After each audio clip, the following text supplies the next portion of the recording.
All right, so we have some trending going on the Twitter with a hashtag called Trump's Radical Rights. Well, liberals are going absolutely bonkers right now over, well, you know, just a bunch of nonsense. I mean, you see pictures like this where they compare Trump supporters to ISIS simply because they're in trucks with flags. I mean, the same could go for, I don't know, a sporting event? I mean, how many times have you seen cars driving around with flags of their sporting team during like major championship type series or games or whatever's going on? But no, it's just because they're trucks with flags. Somehow that equates to an entire terrorist group with a set of principles that are all about murdering people en masse, and just I mean, obviously it makes no sense, and they're just trying to compare the imagery of trucks and flags. But I mean, aside from that, there's literally zero connection or similarity whatsoever, so it's absolutely ridiculous. But this is the video that's making its rounds right now. Apparently it was taken down because you can't have ads with this stuff. Anyways, we're going to take a look at the video.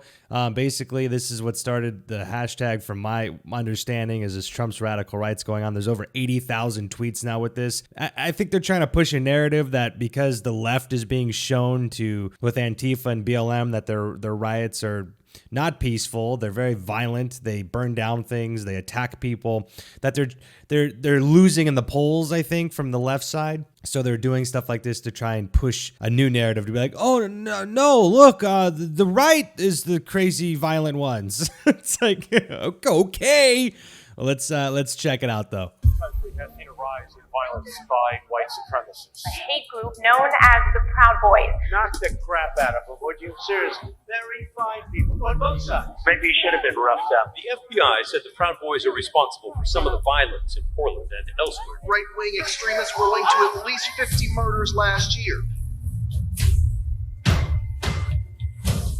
They do supposedly like me.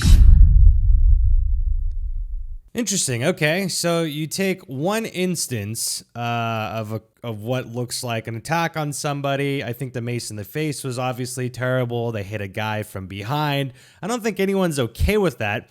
We don't know the situation outside. I mean, from the looks of it, it looks like, I mean, I don't know, just from speculation, it would seem that it was unwarranted for them to hit this guy, knock him down, and spray mace in his face. I'm not okay with that. I don't have any context outside from the video. And then for them to just take a clip with absolutely no context from Trump and be like, yeah, they like me. It's just like, okay. And I mean, I don't have any evidence where there were 50 deaths that occurred from right extremists. I mean, who knows with the way, you know, they spin the truth, what is true and what isn't. I mean, they take a Trump supporter that was murdered in Portland and then call him a white supremacist, racist Nazi just because he supported Trump. So, I mean, it's like there's no truth in that statement. So who knows what they mean when they say right extremists. Anyways, but I thought this was also interesting. This is another thing that was going around, a video I saw that was attached to the tweet, the hashtag that's happening. And this is another video that I thought was worth a watch as well. We'll check it out. Hate crimes in the U.S. jumped again. The El Paso attack was the deadliest at the hands of a white supremacist in half a century. One of the largest upticks in the history. Real quick though, before we get past that, I feel like it's interesting that they take the shooting in Texas as a thing to try and connect it to Trump, and I'll show you why after this. It's very interesting that they use that as an example, because I have something that's going to absolutely destroy this narrative, but I'll show you afterwards. Of hate crime reporting. Knock the crap out of them, would you? The suspect yelled the word Trump as he hit the East African man. Part of the problem is nobody wants to hurt each other anymore. More than 50 criminal cases where Donald Trump was... It's interesting that they say the Trump supporter punched the East African guy. So it's like, okay, like it's all about identity for them because they know that causes division. It's like the left's all about trying to divide people, divide and conquer. They're not about coming together as Americans in a united cause with our culture and trying to like learn from one another. It's all about just dividing because that's how they maintain their power. And I also think it's interesting when you saw the example of Trump saying, you know, people don't hurt each other anymore. I don't know what that was from, but I mean, what if he was talking about maybe emotionally, like saying something like, oh, I didn't want to hurt somebody because I said something? Because that's kind of like also the nature of how the culture is now. I don't know the context, if he meant physically or if he meant something that was completely unrelated to what they're trying to draw a conclusion on, or maybe it had something to do.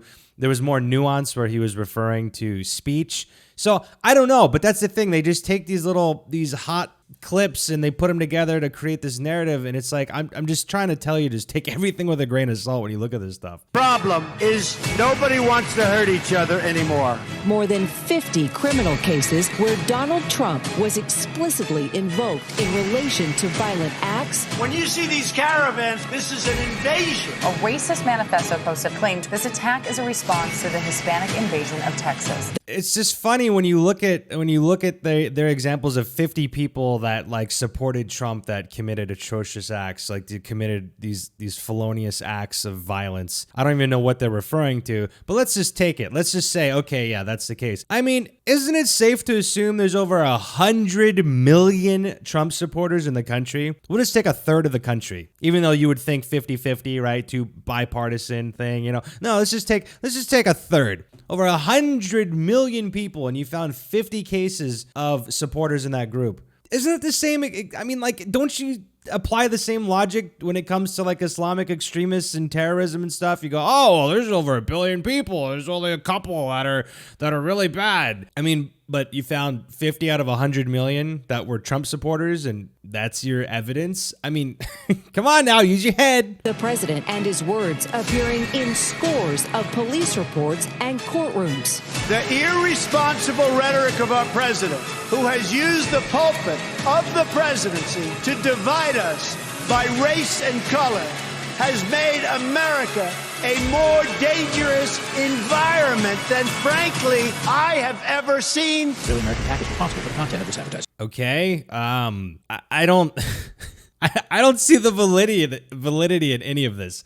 Okay, yeah, you can take a couple of clips of people getting into fights and an occasional, symbol of hate, and where people are all about, like they show a swastika or something.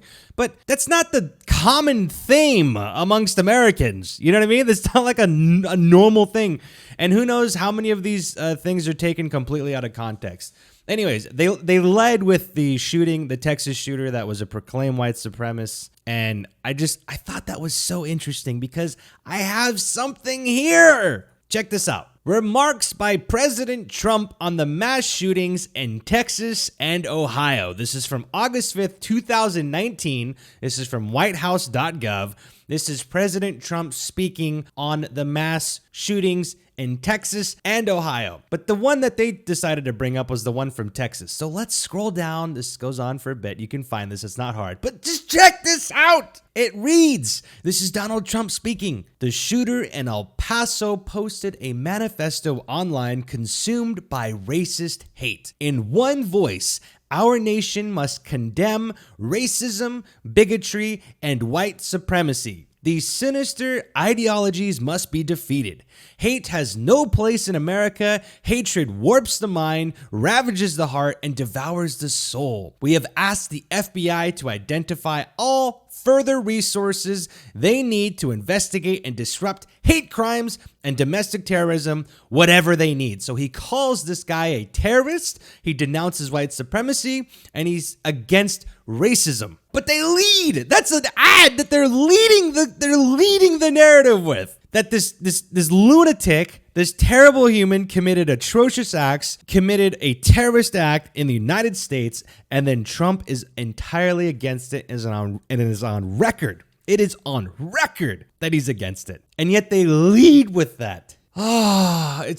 It's amazing like how easy it is to debunk their narratives, and yet they still have so many people on their side that eat this stuff up. There's over 80,000 tweets right now on this hashtag alone on Twitter from what I saw. Isn't that insane? Anyways, I just wanted to bring that to your attention. I think it's nuts that that's going around. But anyways, it is what it is.